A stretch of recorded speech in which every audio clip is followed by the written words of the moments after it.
Hello, everybody. Jim Powers from MaryvilleSaints.com and Saints Vision as we continue to visit with our coaches throughout the week. And joining us is women's basketball coach Chris Ellis. And Chris, a 1-1 split last week and a great team victory against Rockhurst on Thursday, and then on Saturday kind of fell a little bit short, especially in the second half. Well, we got to finish what we started. And again, the Rockhurst game was about as well as we can play, I think. And even for the first 3 quarters of William Jewell game, it's about as well as we can play, both offensively and defensively. Kids executed the game plan perfectly. And then you can point to one thing every game that may change the complexion of momentum since basketball is a game of runs. And that play at the end of the third quarter where we just didn't get it done was the beginning of their run. And so like I said, we're going to try to petition the NCAA to see if we can end at halftime so we can be 17-1 on the season.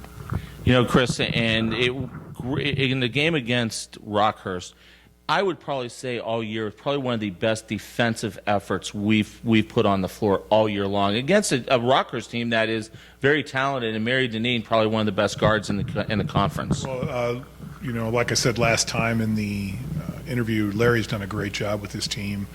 They've got some great recruits there. Mary is a great player. She's surrounded by other very good players.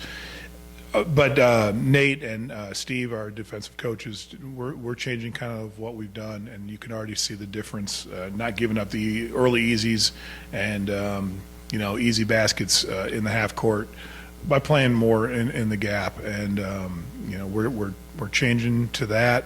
I think it's going to be better for us, and that was a good move on both our coaches' parts. And then last Thursday night, on our last point of the night, Alex Hillier eclipsed the 1,000-point mark. She becomes the 9th Saints women's basketball player to join that elite club, and she has just been unbelievable all year long, and especially again this weekend. Well, I think the greatest thing about her 1,000 points is that she's done it in 2.5 years.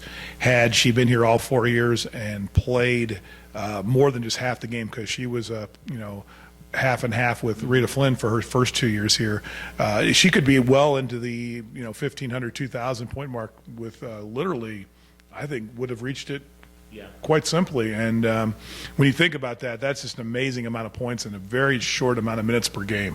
I would have to say her points and minutes per game are among the highest in the country.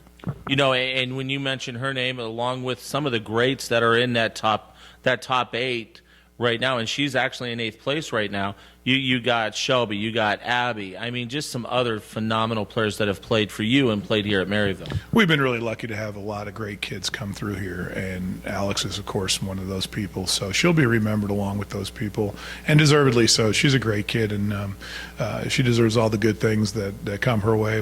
She's worked really hard over the off seasons to make herself a complete player, especially on the offensive end.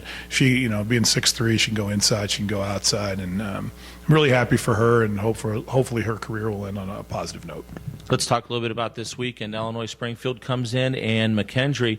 Both teams may not see it record-wise, but vastly improved over the last couple years. Both teams underwent a coaching change, and as what often happens with those coaching changes is you have a immediate impact, whether it be good or bad. For both of those programs, obviously, it's been very positive.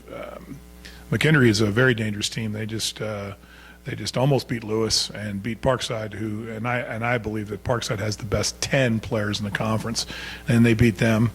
Illinois Springfield is playing much better. They're athletic. I think that they can beat you in a lot of different ways. If they have a good game, they're going to be hard to handle. So both those teams will be very, very tough to beat, even at home. And we're going to have to play as well as we did against Rockhurst to win. Outstanding stuff, Chris. Thanks so much. We'll see you tomorrow night at Simon Center. Thank you, Jim. Chris Ellis joins us, as he always does, on a weekly basis here as we preview the upcoming games for the weekend. Once again, Illinois Springfield on Thursday night, and McKendree comes in on Saturday afternoon. We'll have all the action for you on Saints Vision starting tomorrow night at 5:25 as we get you ready for the Prairie Stars and the Saints on Saints Vision. For Coach, I'm Jim Powers. Thanks so much for tuning in to MaryvilleSaints.com and Saints Vision. Have a great week, and as always, go Saints.